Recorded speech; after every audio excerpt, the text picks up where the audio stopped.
Hello, pencil stashers. Have you guys ever colored a page only to abandon it halfway through? Well, today we're going to be revisiting and finishing a page that I started years ago. There's even a PencilStash video on this one, and this is part 2, so stick around.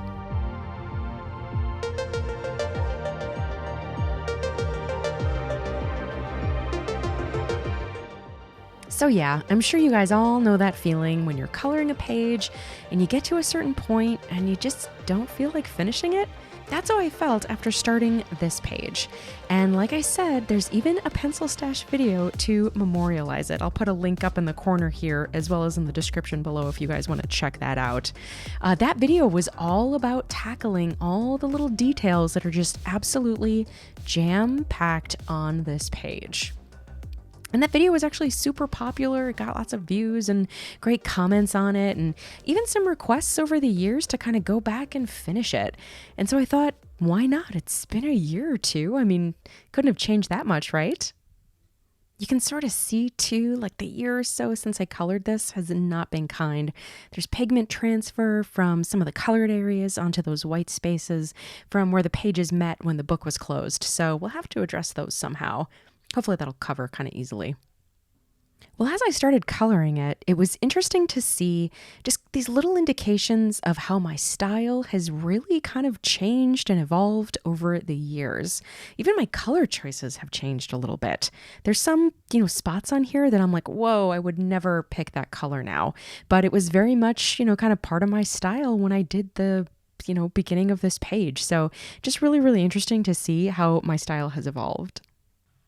One of the first things I noticed on this page as my starting point is that there was already quite a bit of brown and quite a bit of green, which is fine. That's sort of to be expected in kind of an old-fashioned general store like this.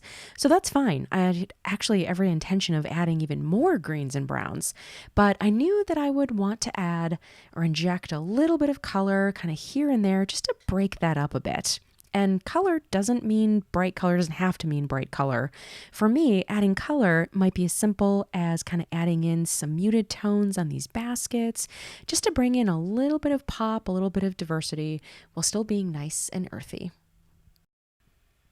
Another thing that I noticed, and to be fair, I'm not sure if I always kind of meant to leave these off or if it was just something that I maybe would have gotten back to if I had colored it more, but I noticed that these cheeses over here have a severe lack of shadows.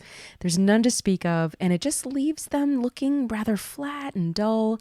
So I went back in and I added a little bit, just to kind of give them some dimension, give them a hint, of like the appearance that they're affected by their surroundings, especially, the ones that are kind of on this shelf case here, they would be very shadowed by, that overhang, that especially kind of that top layer. So just adding a little bit of shadow here just makes a big difference. I just want to point out too a fun little epic fail here on my part. These cauliflower in the blue basket, I wanted to recreate that like odd cauliflower texture, and I tried. I really tried, but sadly I failed. Oh well, at least there's plenty of other things to look at on this page to distract you from it. Another thing I noticed was that on these green kind of wine bottles, I thought that they would probably benefit from a nice little white Posca pen highlight across the bottom of each. And then later, while I was coloring the hutch that all these wine bottles are sitting on, I noticed that I neglected to color a few of the bottles. They are stark white when I colored them originally. So I had to try to recreate them now so that they blended in with all of the others, which meant approximating the colors that I'd originally used. And the first little bottle that I tried, as soon as I put down the color that I ended up using, I instantly knew that I'd left off a little bit of some of that Prismacolor gray-green light in the very, very center. So I kind of corrected that. I added it on the rest, and I think that they ultimately kind of blended in rather nicely. I normally save the walls of an interior space for last, but on this page, I knew that I wanted to color the walls like a deep olive green. Yes, more green. And I wanted to do it kind of early on in the process, just so that I could color the rest of the objects on this page accordingly and just sort of work around that green background.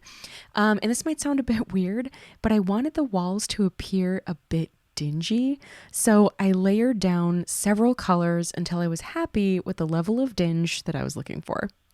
And a funny thing I discovered while I was coloring the walls, I kept hitting these areas where it would kind of pull like a texture from underneath, kind of like a charcoal rub. It was picking up, whatever was on the opposite page. So I turned the page and discovered that it was some glitter clusters that I'd put on some acorns on an old holiday page. So while glitter is very, very pretty, it can impact the opposite page. So just keep that in mind when using it in your coloring books. The rest of the page is incredibly busy, so when it came time to color the floor, I wanted it to act as kind of a quiet place for your eyes to rest. So while I would have loved to create like a weathered, beat up wooden floor here, I tried to keep it nice and simple in just a flat gray. Now, while I was finishing out this page, I was again struck with just how much little individual objects there are on this page and why I might have kind of called it quits in the first place. The fun of a page like this is to really give each item the love and attention to detail that it needs, just kind of make them all special. But when it comes to the amount of time that you need to dedicate to doing so, it's kind of when it becomes tough. It's really easy to lose steam and just kind of start to slip in adding that detail to your coloring that you would otherwise put into it. And I'm definitely guilty of that in a few areas here. I won't point them out to you, but I know where they are. So if you struggle with this too, I would encourage you not to try to finish a page like this in one sitting. You don't have to put a time limit on yourself. This is the type of page that really benefits from, days, maybe even a week or two of working on it with plenty of breaks in between where you can come back kind of refreshed and ready to give all of these little bits the time and the attention that they need. And I, for one, am very happy that I came back to this page.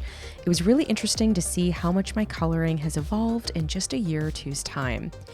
So when you're looking at a completed page, it might not be that obvious to you, but on a page like this, where you've got things that are kind of half done, things tend to stick out to you. So if you have any half-finished pages in your coloring books, and I know that you do, you might just want to go back to one of them and finish it off. That's it for me today, everyone. Thank you so much for watching. If you liked the video, please give it a thumbs up and leave me a comment below. How often do you guys abandon pages in your book?